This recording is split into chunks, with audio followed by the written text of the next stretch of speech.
Good morning and welcome to the Business Report. I'm your host, Kirk Keller. I have got a new resident, a new president, and a great guy in the studio this morning. Good morning, John Phillips. Hey, good morning. Thanks for the opportunity to come and hang out with you. Well, welcome to Flagler County. Now, John, you're the new president of the Chamber of Commerce that represents us here in Flagler County and Palm Coast. Last night, I went to a little soiree on your behalf, and you made it very clear you're representing not just Flagler County and Palm Coast, you're representing Flagler Beach, Beverly Beach, but now you listed out all of our little cities that we have here in Flagler County, which I think is great. Yeah, 100%. We are the Palm Coast Flagler Regional Chamber of Commerce. That's our official name. But no matter what the name is, we are the Chamber of Commerce for all of Flagler County. So we do represent everyone, whether you're in the agriculture business in the west side of the town in Bunnell, or if you're in the tourism business on the beautiful Atlantic Ocean of Flagler Beach, and everyone in between. We want to be there for them and connect them and help everyone, both the residents and the businesses, to grow and thrive and do great things here in Flagler County. Well, I was very pleased to hear you say that because I live on Flagler Beach, and Flagler Beach started up their own little business group called the Flagler Beach Business Bureau. So if no one's invited you to come to one of our meetings, I would like to invite you to come to one of our meetings because I am a sitting member of that group. Yeah, thank you. I appreciate the opportunity. I did hear that there was a group over there, and look forward to attending a meeting and connecting. And again, we are all in this together. We all support one another, and that's my number one overarching goal is to bring things together and work together and help make things better. Great. Let's talk about you a little bit before we get into what's going to be going on in the chamber. Tell us about you, where you're from, what your experiences are. Yeah, I'll try to give you the shorter version. I grew up in the Washington, D.C. area in Maryland, went into the Air Force shortly after high school, spent some time at Langley Air Force Base in the F-15 world and enjoyed my time there. Got out of the service and came to Embry-Riddle to finish up my college degree. And I quite honestly thought I would go to Embry-Riddle and finish and go back to the Washington, D.C. area. And that was 1989 when I transitioned to Florida, and I've never left. So I became a Central Florida resident because of my academic pursuits, and have stayed here ever since. I spent 27 years working at Embry-Riddle, the last 10 as director of athletics. And then the opportunity here at the Chamber came about, and here we are today. So it's been a wonderful time here. And while I didn't grow up in Central Florida, I've been here for a good long while. Fantastic. Sort of kind of met your family last night. Your wife. You have one daughter, then you have twins. You have twins. Correct. Yeah. So my wife Ann and Lauren and Zach are my twins. And Rachel is our youngest. And Lauren and Zach are graduating with both of them are finishing their master's degree next week. So we'll watch them walk across the stage, Zach with his MBA and Lauren with her master's degree in human factors. And then Rachel will be she's finishing her junior year in college. So she's got one more year to go to walk across the stage, at least for the first time. We'll see if there's grad school in her future. But yeah, the twins are finishing their master's degree next week. Great. So tell me what attracted you to apply for the job as president of the Chamber of Commerce? Yeah, it's an interesting story because I've never worked at the Chamber before, so it's a little bit of a change. But really, when you get to know what the business of college athletics is all about, and I intentionally use that word business of college athletics. I was not a coach, never coached. I was in charge of the business side of Embry-Riddle's athletic program. So my job was to connect the community, bring the community to Embry-Riddle and bring Embry-Riddle to the community, whether that's selling tickets or sponsorships or taking our student athletes out for community service projects. I really felt that was my role. Manage the staff. Obviously, we had 52 full-time staff members in the athletic department when I left there. So it's a good size organization. But ultimately, I like to consider myself as the front porch to the community, and so the job is very similar here. What attracted me, I learned a little bit more about it, and then quite honestly, what attracted me was the very first conversation I had with Gary Lubai, who's on our board, and Gary and I had never met, but we had a lot of mutual acquaintances, and we had a conversation. The very first conversation we had, it probably lasted 35 or 40 minutes, and the call started out as, "Hey, Gary, tell me more about this opportunity." And 35 or 40 minutes later, I was even more excited than when the phone call first started. And things led from there. That was in December, and then we moved into January, and ultimately got a formal interview with the board. And I started in March, and here we are today. So again, I'm a community connector. I view that as kind of my role, and I did that at Embry-Riddle, and I loved every minute of it. and I can't wait to do the same thing here in Flagler County. And in, like I say, I'm measuring my time in weeks, not months, because I'm not even into 2 months yet. Right. But so far so good. There is so much good, and we talked about this last night. So much good, so much positivity, and so many wonderful things on the forefront here in Flagler County that I'm thrilled to be part of it. I'm super excited for you to be here because I do feel that positive attitude that you have and some of the ideas that you've talked about, because the chambers had some turmoil, not this particular chamber, but past chambers. I think there was 2 other chambers. They've both filed bankruptcy, had some issues. So I think the small business people that I work with on a regular basis, they've got some hesitant to join the chamber, what they're going to do with the chamber and what the chamber is going to do for them. And so let's talk about that. Because I know in other chambers that I've served on, the chamber was an advocate for the small business person and the large business person too. Don't get me wrong. Sure. So tell me what the goal is for you with this chamber that you're the president of. Yeah. So our chamber is advocacy is one of our core values. Connection and education. Those are the big 3 that we're focused on. And I'm not going to hide from the past that there have been some issues in the past, but most importantly, those were in the past. And my tenure started in the month of March of 2025. And all I can do is look forward to the future and what we can do to help work together and grow. Whether you are a big business like Advent Health or a small business that has 1 or 2 employees, we want to be there for everyone to help all of us to grow. Because ultimately, just like I said last night, as the residents thrive, the businesses thrive. As the businesses thrive, the residents thrive. And we have to work together to do that. And so we can't be everything to everybody. I'm not saying that, but at the same time, I want to go at it with that same approach. I'm going to help Advent Health with what they're doing to grow the new cancer center or the new hospital or whatever their goals are, and help them with what they're trying to do. But also the small businesses as well. They have a role in the chamber, and we have a role to help them. And while it may look a little different, I'm okay with that because, again, in my background, I'll give you an example from my collegiate athletic time. Our college basketball program is very different from our rowing team at Embry-Riddle.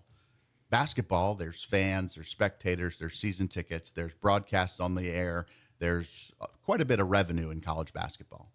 The rowing team is more or less valuable, I guess, but they don't have home games. Right. You don't purchase a ticket to go sit on the sides of the Halifax River and watch one of our rowing competitions. But those student athletes are just as valuable to the university as the basketball players are. And those coaches are just as valuable as the basketball coaches are. So you treat them differently, but they're no less important. Right. And so that's the way the businesses are. The businesses are different, but we want to be there to help them and support them and help everyone thrive and everyone grow, because there is so much to be excited about in our community. Change is inevitable, and I'm excited to help lead that change. I'm glad you brought that up. It's funny. I just read an article about 2 or 3 weeks ago about what people love about sports. They love the arguments. They love the fights. They love the bloody noses. And when you talk about basketball, the elbows in their face. Sure. You don't get that in rowing. No, there's no arguments. There's no touching the other team. Right. It's kind of peaceful and boring, but it still has a purpose. Yeah, it's very, very quiet sport. And, I've learned a lot about rowing during my time at Embry-Riddle, because that was one of the new sports we started back in 2017. So we've only had rowing for 8 years. And hey, I got to give a shout out to my alma mater and my former employer. Our women's rowing team just won their 4th consecutive Sunshine State Conference championship last week. They row over at the Nathan Benderson Park, which is in Sarasota, which is an absolute world-class rowing facility. And 4 consecutive years, Embry-Riddle women's rowing has brought home the conference championship. If you really look at it, it's the same discipline for the rowing team as it is for the basketball team. Exactly right. Yeah, maybe even more, because when you're on the rowing team, they usually show up at the boathouse at like 5:30 a.m. because, especially where our boathouse is in Daytona Beach, it's on the Halifax River. Boat traffic hasn't quite picked up yet. The water is relatively calm, and so they row at quite literally at sunrise every day. So talk about discipline. Go be a college student and show up to practice and row 2,000 meters, 3,000 meters, whatever it might be, at 5:30 a.m. and then come back later that afternoon and jump on the erg and get in another 20, 30, 45-minute erg session. That they are disciplined athletes, much like cross-country runners. very, very disciplined athletes in those two sports. Excellent. There. And dealing with college kids of my own that I had, they're all gone now. Teaching discipline and getting up at 5 o'clock in the morning is a Herculean task. Oh, you're exactly right. Exactly right. And be a full-time student at a world-class aviation aerospace university like Embry-Riddle. Full-time job as a rower, cross-country runner, basketball player, soccer player, whatever it might be, and be a great student at a great university. Exactly. I know you're fairly new on the job at the chamber as the president. Have you had a chance to start knocking on doors and talking to non-chamber members and chamber members in the small business realm? Yeah, I've done a little bit of both of those things. Maybe not a lot, but if somebody out there would like me to come knock on their door, please reach out and let me know. It's John, John, at pcfchamber.com. I'd love to talk to you. But basically in the first month or so, I was trying to learn the job, and I didn't want to go out and knock on someone's door and talk about the chamber if I didn't know much about the chamber. So probably the first 30 days or so, I was more internal and in the office and just trying to learn about our systems, what we offer, who are our members, and how can we help them. But more and more every day, I'm getting out more and meeting people. And last night's event was a great opportunity to have 35 or 40 of our members show up and in one room and visit together. And I continue to go to meetings and events and things. I went over to the soft opening last night at the landing strip. I was at the groundbreaking yesterday morning at the Flagler County Executive Airport. And so if there's an event going on in Palm Coast and Flagler County, I can't be at every event because there's so many of them. But I'm trying to go to all of them and meet the people. Tonight, I'm going to go to the opening of the Songwriters Festival, and the beat goes on, right? There's an event after event after event. It never stops. Yeah, and that's a good thing. This is an active community, a growing community, and there's a lot of things to be part of. So what are some of the things that the business people are saying to you that they like to see the chamber do for them? Yeah, I think it's really connection right now is probably the biggest thing that I'm hearing from folks is whether that's networking and just meeting potential customers or referrals. And I think in the business world, that is so successful when you refer a customer. Hey, I had a great experience getting my my car cleaned, or my my house cleaned, or my lawn cut, or name the million things that we all have to do to take care of our lives. People love to get a personal reference and a recommendation, and that's one of the biggest things I'm hearing right now is, hey, I'm looking for somebody to do the roof at our house. Do you have any recommendations? Right. I'm looking for somebody to do X. So that's one of the biggest roles we play as the chamber, is help connecting people and helping businesses to thrive and to grow. I personally can testify that I've grown the radio station's business series by networking, by going to these networking parties. The former president that you replaced, he kind of put a stop to those networking parties. Are you going to bring those back? Yeah, I think we need to find the balance of the chamber can't be out there running just hosting parties and events all the time. But at the same time, yes. To answer your question, yes. But back to the bigger picture stuff. Our chamber staff, there's just two of us. It's myself and it's Kelsey. And so for us to service, the members and host these events, that we got to find the right balance of how many after hours and ribbon cuttings can we do on a monthly basis, and then how much education can we do. We also want to be able to host some educational events. We have one coming up in June at the Flagler Auditorium. It's called the Business and Entrepreneur Conference, and I'm excited about that one and bringing people together. So we're trying to find that right balance. But yes, there will be events. There will be networking opportunities. We have one coming up in a couple of weeks with it's a joint event, and I'm excited about doing those things like with. Well, let's take a fast commercial break, and when we come back, let's talk about these two conferences, because I'm a big believer in educational conferences. Okay, fantastic. This is the Business Report. We'll be right back right after this. Good morning and welcome back to the Business Report. I'm your host, Kirk Keller. My guest this morning is the president of the Chamber of Commerce, John Phillips. Good morning, John, again. Yeah, thank you. Hey, right before we went to commercial break, you were telling us about some educational conferences that the Chamber is putting on, which I'm super happy that you're doing that, because I believe a good business is a continuing education business. There's so many people that, they make a great biscuit and gravy plate. And everybody tells them, you ought to open a restaurant. You ought to open a restaurant. Yeah. They get talked into opening a restaurant, and then they're there, and they're like, okay, what the hell do I do now? You know what I mean? Yep. So that's what I look at the chamber for, is that kind of educational support. So you've got two coming up. Let's talk about those real quick. Yeah, well, one of them is a business after hours event. So it's more of a social event as opposed to true professional development. But I do think because of the two groups that we're working with, there can be some great opportunities to learn and grow together. We're partnering with VCARD, which is the Volusia County Association for Responsible Development. And a lot of folks will be like, hey, you're in Flagler County. What are you doing with VCARD? Well, VCARD has a Flagler chapter. There's not a separate Flagler County Association for Responsible Development. It's called VCARD and the Flagler chapter. So Volusia and Flagler County work together for VCARD. And so we're going to partner with them and also with CareerSource. And CareerSource has a lot of opportunities for growth for workforce development. They also have a lot of financial opportunities for grants. And they have an office right here on State Route 100 from the radio station. Just go east down toward the airport. It's on the right-hand side, right before you get to the Flagler County Executive Airport on the right-hand side.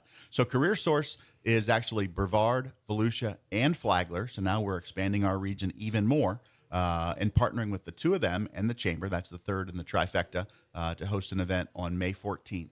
That's the business after hours from 4 to 6, and it'll be at the Landing Strip restaurant. So it's more of a social, get-to-know people event. But again, because of who we're partnering with, I do think there's some opportunities for business development and business growth, especially if you need new employees.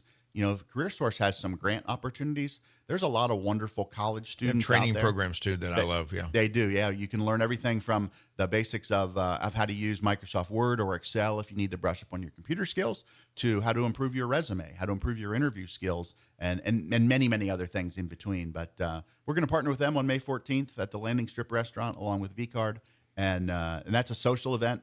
You can go to the Chamber website, pcfchamber.com, and there's more information about it. So there. on the social, are you going to allow non-members to come to those social events? We are for this particular one, absolutely. We are allowing non-members because that exposes you to our membership and what are the values of being a member.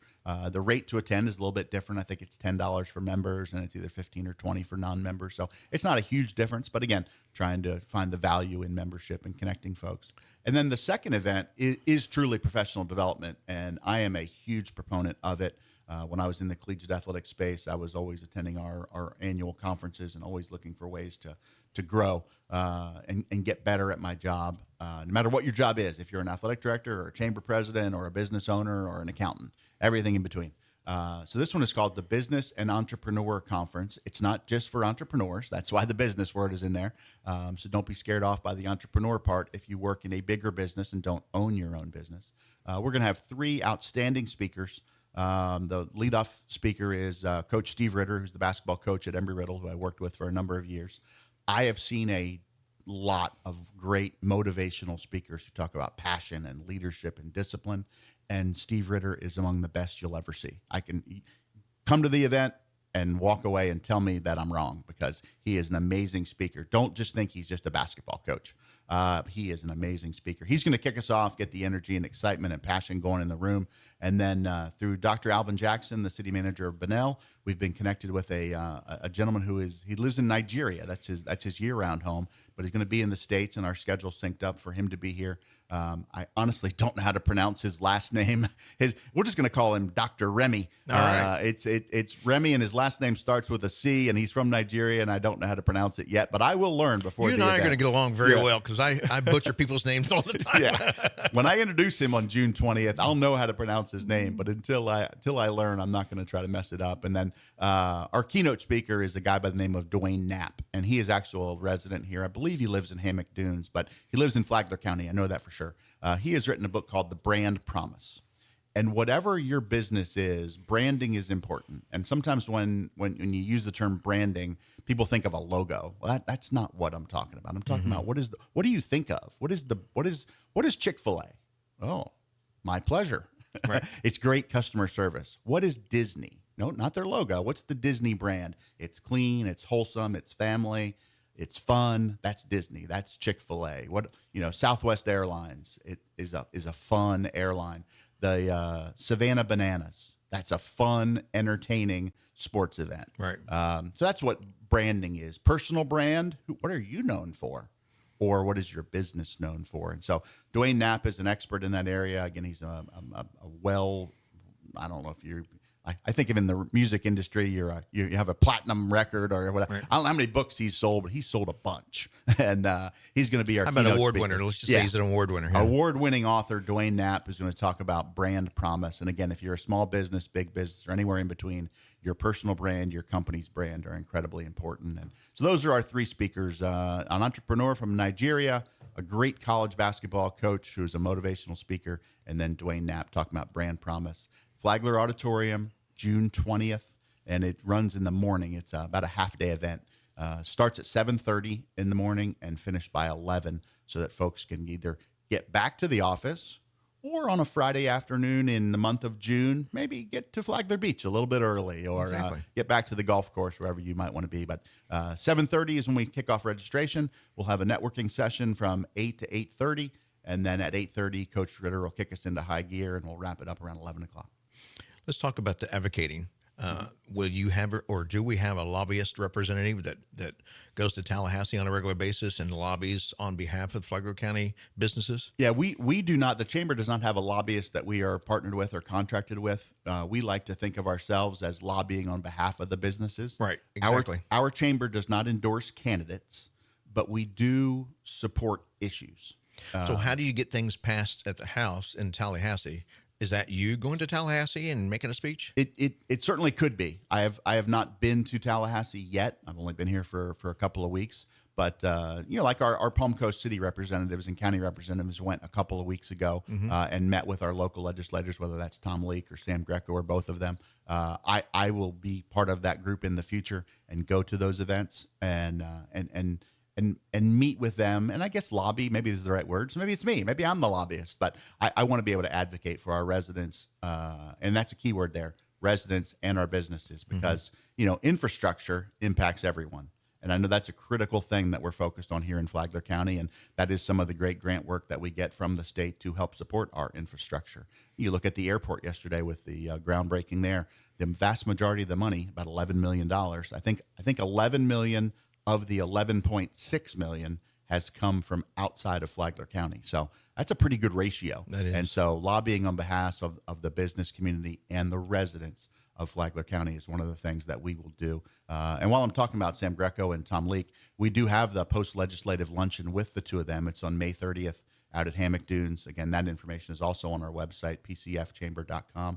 So once the session wraps up, and it's supposed to wrap up later this week. I'm not sure if it's going to, because there's several budget issues that they're still kicking around. So it might get extended for a couple of days. But the bottom line, by the end of May, session should be wrapped up. And both Senator Tom Leek and Representative Sam Greco will be here back home in Flagler County. And we'll be at Hammock Dunes for a luncheon. And you can be part of that. You can ask questions, and we'll hear directly from them. What did they advocate for? What were they successful with? And what funding is coming back to support our local residents and businesses here in Flagler County? Let's talk about recruiting businesses. Yeah. I'll give you a great example. Oceanside on Flagler Beach. I don't know if you had a chance to go there yet. I have eaten there. I had lunch there maybe 10 days ago with some good folks from Florida Healthcare. Great. I love Johnny and his family, his mom. But 2 years ago, I think it was, someone from Ormond Beach came to Johnny, knocked on the door and said, "Hey, there's a business available, an empty building available. We'd love to see Oceanside open up in Ormond Beach." Guess what? 6 months later, he's making a bid on the building, got the building. Now he has a restaurant in Ormond Beach. Is that something the chamber would do to help?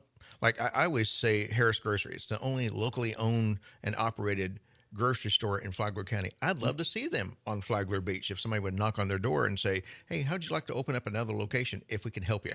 Yeah, no, we are happy to do those sorts of things as we learn of them.